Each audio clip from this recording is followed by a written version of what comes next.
is Anarchast.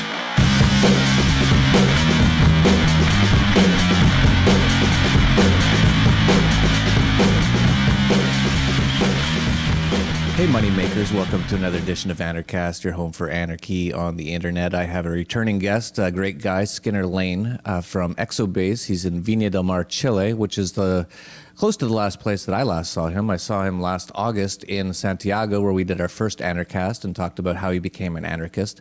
But we're going to focus on Exobase today, which is his company, which is essentially a school for entrepreneurs. And it's quite short. It's not 4 years or anything like that. You don't have to spend millions of dollars to go to business school where you don't even learn how to do business, which is really the funny part of it all.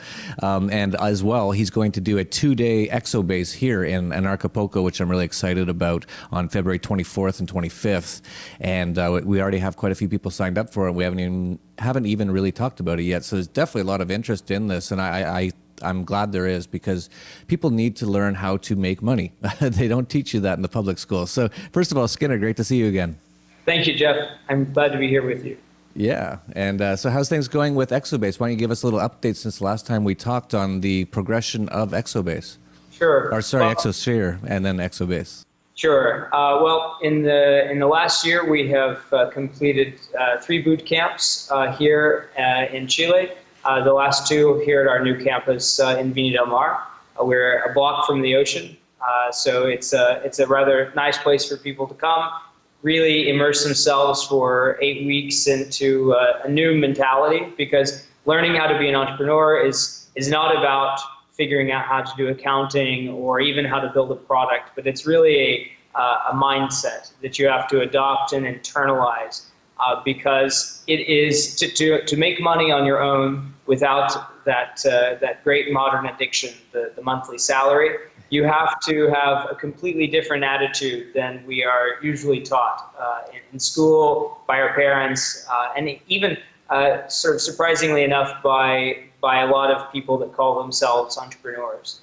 And so we have been working very hard to improve the experience here at our campus. And in the last 12 months, we have visited 13 cities with our 2-day Exobase workshop, which we're excited to be offering at Acapulco in February. Yeah, it's great, and you brought up some great points. I've been an entrepreneur or a business person. I haven't actually worked for somebody as far as a paycheck goes. Of course, I work for my clients every single day and about 18 hours a day, but I haven't actually been one of those paycheck people since I think it was 1993 or 1994, and I was working at a bank, and when I quit, I didn't even really know exactly how I was going to do or what I was going to do, but the internet had just came out, and it turned out to be the best decision of my life. However, there's probably not 1 year since then that I didn't have at least 1 or 2 nights where I was like, what am I doing? This is so hard. That's one of the things we should sort of explain, and I'm sure you know all about this, is it's not easy, but it's very fulfilling. And it's just a totally different lifestyle and totally different way of living. You're basically living on the edge constantly, unless you have a multi-million or billion-dollar business. At that point, you're doing fine. But until you get to that level, it's really just sort of living by the seat of your pants. Yeah. Well, I think that if you only have 1 or 2 nights where you're questioning what you're doing, then you're really lucky. I think that a lot of people, and myself included, have been through those periods of time where you ask those questions for weeks or even months on end. And I think that's where this mentality, this philosophy of living is so important, because if you are becoming an entrepreneur for the money, you won't survive as an entrepreneur long enough to make any money. And it's one of the paradoxes of being a free person, in fact, is that you have to first be willing to do without almost anything, and only once you persist through that can you build up to being better off than you were before. And I think that this is really difficult for people to understand. They think, oh, the reason I'm going to become an entrepreneur is that I want to make more money. And that's an eventual goal. But if that's the thing that really motivates you, you probably won't last very long. Yeah, that's a really good point. I always say this. I've started numerous businesses in my life, at least 5 or 10 or 20, probably more actually. And every single one of them has almost come this close to failing at least 2 or 3 times before it became a success. So for example, stockhouse.com, which was still the top financial website in Canada. I founded that in 1994. That thing, I was bootstrapping on my credit cards. I was so close to just dying so many times, including after we became worth about $240 million. Then the tech bubble burst. Then I had this big board of directors with all these big media people on it, and every single one of them said, "Look, here's your numbers. You have to declare bankruptcy because you have not enough money to pay for any of these things that you're doing." And I said, "No, we're going to find a way through." And it turned out I had to lay off almost everybody. I ended up in this office. I had like electricity and internet access, and that was about all I had. And our big problem was we had this one lease in New York City that was worth about $250,000 a month. We were really stupid at the top of the tech bubble, mostly brought on by investors who were saying, "Hey, we're giving you millions of dollars. You guys got to go out there and spend it. We want to see you guys, because this is the tech bubble, of course. You have to outspend CBS Market Watch. You have to show that you're going to be the leaders." So I went out and signed all these contracts and leases, and then the tech bubble collapsed and there was no more money. And it came down to this one lease, and it came down to this one phone call. And I finally called these leaseholders in New York, which some people might have some experience with, people renting you properties in New York. And they were like, "No, you can't. And I was like, "Listen," and I actually sort of almost got angry. I never get angry. But I said, "Listen, I'm sitting in an office by myself. I just laid off 200 people. I don't even know if I have money to eat tomorrow. We're all just going to die. This company is going to collapse. If you just don't let us out of this lease," we've never even shown up to, actually, we don't even have the key to the property. We've already given you $250,000 as down payment. We can't pay it, and we're never going to use that property.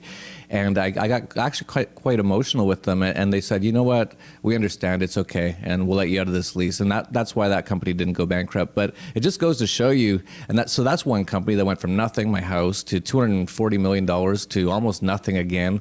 And it's never easy out here. No, and this is another myth I think that's really common amongst people who are thinking about being an entrepreneur, is they think that there's some level of money beyond which they won't have to worry about anything anymore. And this is also not true. When you look at really successful entrepreneurs, they either quit and retire, or they continue worrying about the vitality of their business. And as long as you have a business, you have a living, breathing entity that is much bigger than you. And there are so many things out there trying to kill it. And if you aren't continuing to worry about it and be concerned about it, something eventually will. Yeah, absolutely. A good example of that this year was Richard Branson of Virgin. That guy's made a ton of money, but he's still out there always just constantly trying to do things. And he, of course, had Virgin Galactic, and one of his, I guess they call it a spaceship, crashed. And you could just imagine, as business owners, I know I can imagine just how hard that must have been. But he'll get through it. But that's business. It's just never easy. It's true. Very true. Yeah. But on the bright side, yeah, go ahead. I think also there's a tendency in the what I call the tech tabloids, TechCrunch and Business Insider and these other bullshit journalistic outlets that cover entrepreneurs, and they portray things in such an inaccurate or fantastic light that people who are on the edge of, say, quitting their job, because they've read all of these stories of people that struck it rich, are sort of like the people that went to California or Alaska during one of the gold rushes, assuming that all they have to do is show up and then they will be millionaires. And it's no more true today than it was the 1800s gold rushes. Yeah, absolutely. And Business Insider, don't get me started with them. I hate them for so many reasons. Not hate, I hate to use that word hate. I actually don't like to use the word hate. But first of all, I hate all the clickbait. You see the headline and it's never what it says it is. And it's like, why did I click on it again? And then you're right, they always write about these fantastic things. And then whenever some entrepreneur has a problem, they just attack them. And it's just crazy. It's totally right. It's like a telenovela or a soap opera for business or something. But on the bright side, we've talked about a lot of the negatives, so not negative, but the tough parts of being an entrepreneur. You've had a number of people go down to Exobase in Chile, including many of my subscribers from the Dollar Vigilante, including a past Anarchast guest, Luke Crowley. Tell us a little bit about some of their stories on how they've, because I know Luke was essentially an electrician in New York City. He was working on the Freedom Tower, and then he just quit his job and went down there. How's he doing? Yes, Luke and his wife were both working in construction, and they left their life in New York, came to the Exosphere boot camp in March, and now they are working on a project in the south of Chile with some other people that they met here at the boot camp, developing a real estate project there, and it's been really exciting to watch the development of their project, because what we see is that what people really get from the boot camp experience is it doesn't really happen until after they leave the boot camp. When they go away and they actually start working on things, then they start understanding so many of the lessons and the ideas that we talk about here. And so it's one of the reasons that we don't have a year-long program, because after 8 weeks or 12 weeks, you need to be out there trying things, or you aren't actually going to learn any of the lessons. You aren't going to understand these philosophical concepts until you're living them. And so it's been really interesting to talk to Luke and Lourdes about their journey and seeing how what they learned at the boot camp is suddenly right in their face every day in the decisions that they have to make. And as always, the main decision that you have to make every day is the decision not to quit, because every single day that decision stares you in the face. And I think that this is the thing that really separates Exosphere entrepreneurs from people who go out on their own with nothing but an idea and start, is that they don't understand how likely it is that they're going to quit. And what we try to do at the boot camp is condition people to understand that they are going to be tempted to quit every single day. And it's only once they accept that they're able to overcome it. Yeah, it's interesting to hear you say these things, because I just went out to be an entrepreneur on my own. I didn't know any of this stuff, and I learned it all sort of the hard way, and I'm still learning to this day, 20 years later. But it's interesting. I kind of wish there was a Exobase or Exosphere back then, where I could have learned a few of these things. Although I'm sort of the kind of person who likes to learn these things on myself. I'm sort of different that way. But it is interesting that so many people have been going down. There's definitely a lot of interest. I know you've been all over doing Exobases. Just so people understand, Exosphere, like I think you explained, is an 8-week program. Exobase are these little 2-day workshops, which you've been doing all over the place. Yes, we've traveled all over South America and Europe, and have done 2 in the United States so far, and we have a lot more scheduled in 2015. And the Exobase workshop is it's not as much about entrepreneurship as it is about helping people take a look inside of themselves and figuring out what their motivations are in life, what their assumptions are in life, why they are doing the things that they are doing every day, and helping them to analyze that objectively, so to kind of step outside of their normal assumptions and the expectations and pressures of everybody around them. And what people discover in these 2 days is that they're often living a life that they didn't really choose, and that they didn't realize that they hadn't chosen. And then in the second day, we help them explore what they could be doing and how to take some first steps. Yeah, it's really interesting that that's not really the focus is, starting a business or like what's your ideas. It's really getting prepared for what you're going to have to go through once you do start an idea and start a business and have an idea. And it's sort of funny too that a big part of what we've been talking about is warning people about it's not easy. However, at the same time, I know, and I said this earlier, that it was the best decision I ever made, but it's a wild ride and you got to be prepared for it. Yes, I haven't had a job in my adult life. So since I left university, I have not had a normal job. I don't know what it would be like. And it has been, I always joke that it's the best and the worst decision that I ever made. But in the end, it's really, I can't conceive of my life being any other way. I can't imagine going into a situation where the bulk of my life was spent doing something that I didn't really care that much about for somebody I didn't like in exchange for a few dollars. And I think that this is the real motivation of the entrepreneurial journey has to be that you want to create something. You want to solve a problem. It can't just be that you don't like having a boss. That won't get you very far. And it can't just be the money. And I think trying to find that problem, that pain in the world that annoys you, and it's usually an annoyance more than like I want to solve world hunger or bring about world peace. It's usually some little thing or some piece of one of those bigger problems that you say, that it really bugs me that it's that way. And I think I could do something to change it. And what I see in people that come through the boot camp is once they identify that little pain in the world that they know they can solve, it really transforms their whole outlook on their life and their work. Because then they have a reason to get up in the morning, even when everything around them is falling apart. And in the entrepreneurial journey, you have a lot of those days. Yeah, it's every business I've ever started has been because I recognized there was actually something I wanted and it wasn't out there, and I wanted it. So I started the business for that. For example, Stockhouse, I was on the internet and there wasn't hardly anything on the internet back in 1993, 94.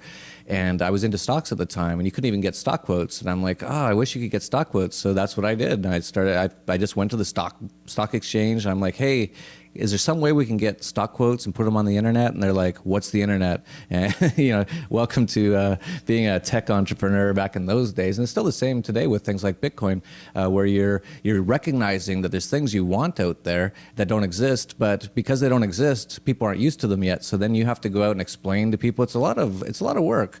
And you brought up a great point that you can't just be an entrepreneur just because the sole reason is you don't want to have a boss, because you're still going to have a boss. They're going to be your clients. And you're going to have to work way harder for them than most people work for their own boss and their own job. But the point is, though, that you actually want to, because you should be excited about trying to get your clients whatever they want. And so yeah, it's just a funny dichotomy being an entrepreneur. I've never thought about it too much because I've just been this way for 20 years.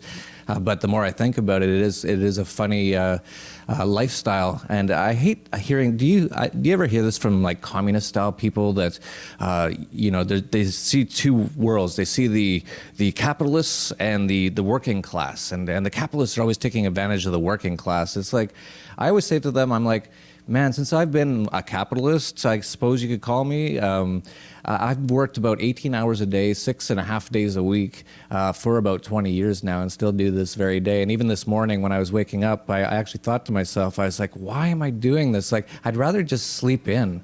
But I just have this passion. I want to get this information out there. I know it's important. And of course, I do make money from it as well. Things like all my businesses, and even in Acapulco, I don't think it's going to make any money, but I'm just passionate about it. And but it's a different lifestyle. And so that's why Exosphere and Exobase are so great. So for people out there who are interested in just starting the steps to understanding what it's like to be an entrepreneur, one good thing to do if you're just curious is go to a thing like an Exobase, which is 2 days. We're going to have one in Acapulco, February 24th and 25th here in Acapulco. It's only $195, so you're not going to have to go to 4 years of school and spend tens or hundreds of thousands of dollars to not learn anything really. And at the end, they give give you a piece of paper like a good little slave, and you try walking around to businesses and going, hey, I've got a business administration degree, and it's like, okay, but what can you do?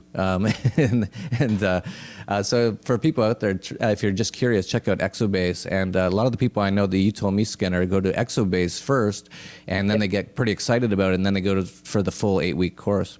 Yes, that if you are sitting on the sidelines but wishing that you were playing the game, Exobase is a great place to look at yourself really honestly, and to see if you really want to take that first big step. And that's really how we've designed the 2-day workshop. So I hope that many of the people in your audience will be able to join us in Acapulco. I'm sure that it will be a very lively and interesting event. It's very focused on discussion and interaction. It's not sitting and passively listening. And I think that's another one of the things that distinguishes what we do from so many of the seminars and things out there, is that it's really about digging inside of you rather than listening to somebody else pour out information. Yeah, absolutely. So we're going to have the Exobase here in Acapulco, February 24th and 25th. But you're also starting an Exobase, I think, in March. Tell people a little bit about that and what's involved. Yeah, so the 8-week Exosphere Bootcamp starts March 16th and goes through May 15th. And this is it's a program here in residence in Viña del Mar, where we spend 8 weeks with you, helping you really internalize that entrepreneurial mindset and philosophy and start taking that series of initial concrete steps to making yourself independent or beginning a startup.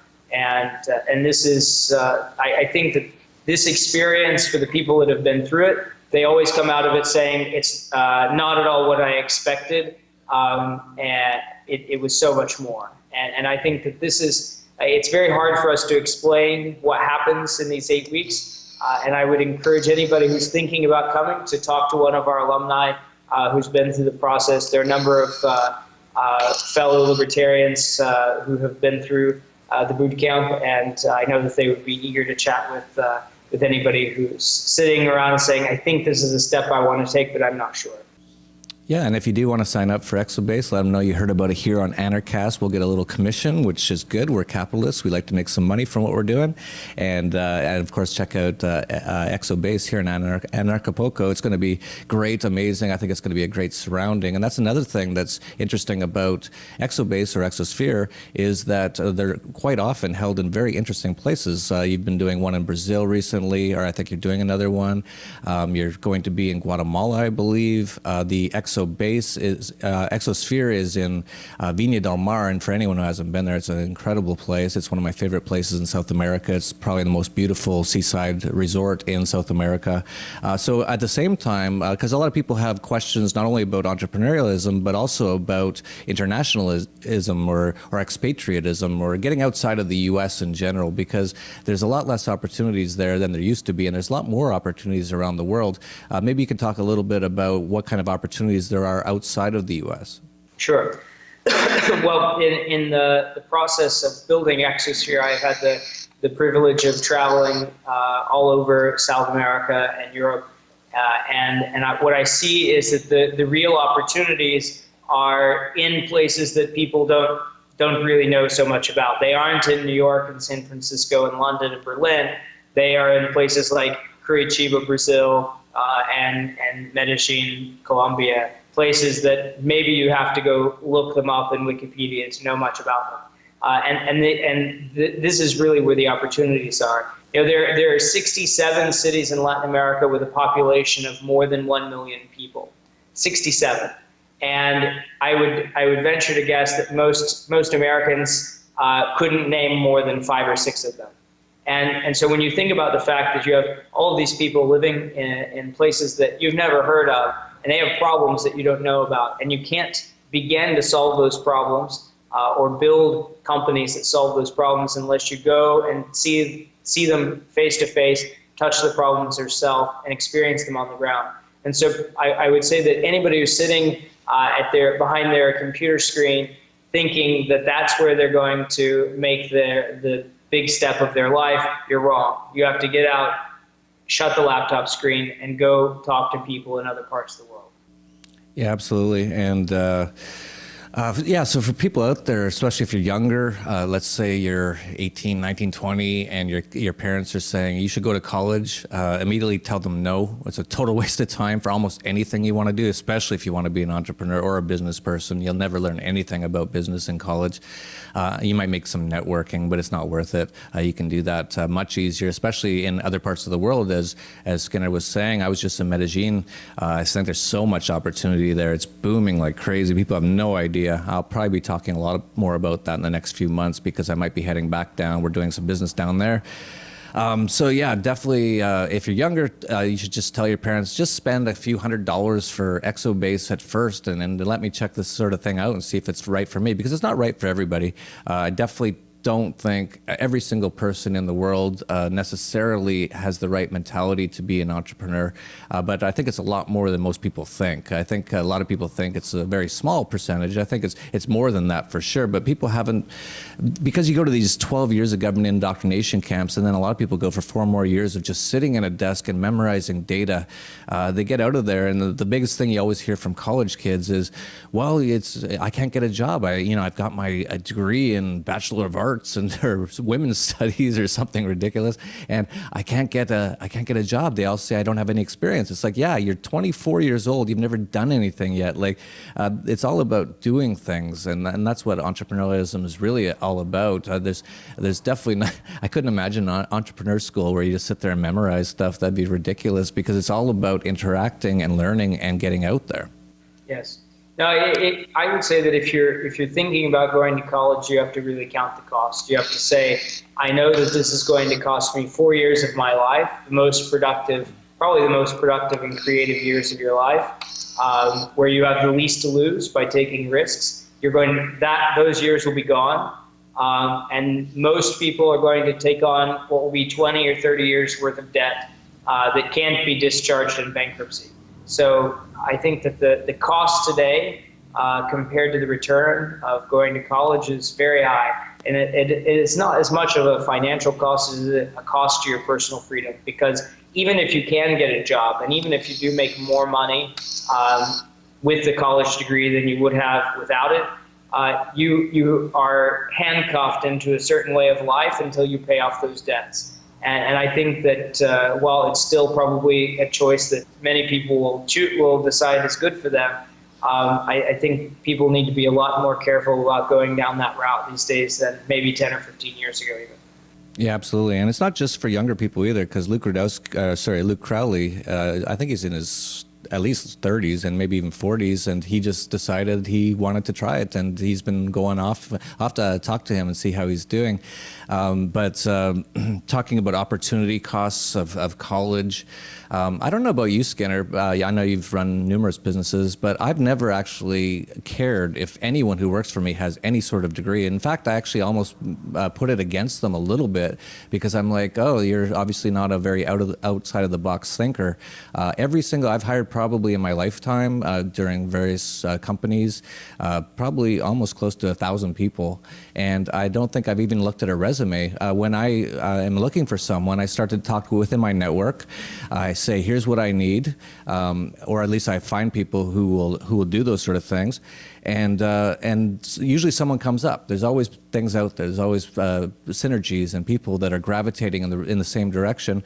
Usually I end up meeting them, and we'll just go out, and we'll usually even have a drink, and I'll talk to them for a few hours and get a sense for what their mindset's like, what kind of people they're like, what they really want, what's their passion, and that's how I hire. I don't know about you, but a lot of people seem to have this idea that every company in the world, you can't get a job unless you got a degree.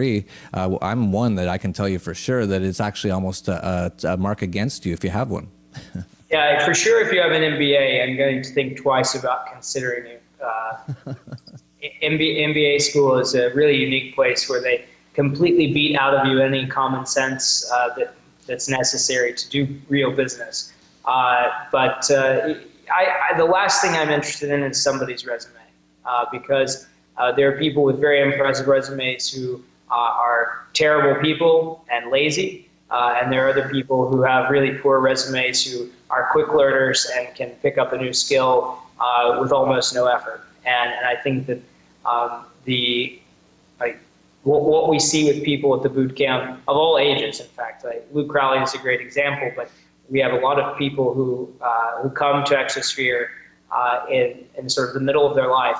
They've already had 10, 15, even 20 years of a professional life, and then they decide that they want to do something differently. And we find that those people, the people with real life experience, even if it was at a job, but that life experience is a lot more valuable than educational experience or a lot of other things. So what we encourage people to do is to take away all of those no's in your head. If you say, no, I can't do it because I'm too old, or no, I can't do it because I have kids, or whatever those excuses are, strip away the no's and look at what you want out of your life.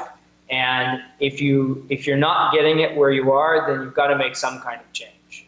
And the boot camp is a place where we help people make those radical changes.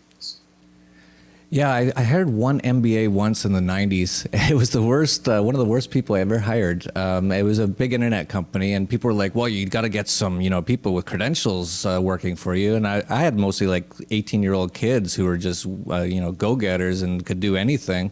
But I was bringing all this investment, and some of the investors were like, well, all you have is 18-year-old kids. You need to get some people with like some degrees and stuff.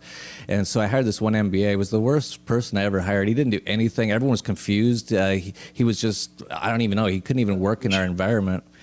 Oh, sorry, you kind of lost me there, but I think we got you back. So anyway, yeah, that was the worst hire of my life, was this one MBA. We had to fire him. We had to pay him like some sort of severance and all this kind of stuff because he made us sign a contract and, all this crazy stuff that they learn in these schools, I suppose. But we should wrap this up because people have ADD nowadays. For people listening over satellite radio around the world, if you want to come to Anarchapulco, it's ANARCHUL. I can't spell it. ANARCHAPULCO.com. I didn't think about that when I came up with the name. It's really hard to spell. But if you type anything close to that on Google, you'll find it. Especially if you type my name beside it, you'll find it for sure.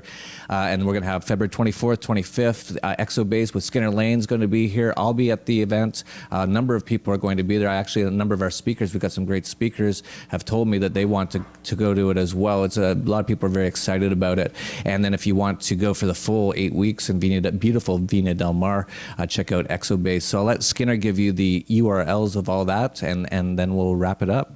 Sure. If you want to learn more about Exosphere, just find us on the web at exosphe.re. So it's really clever. It spells Exosphere, but there's a dot right before the RE.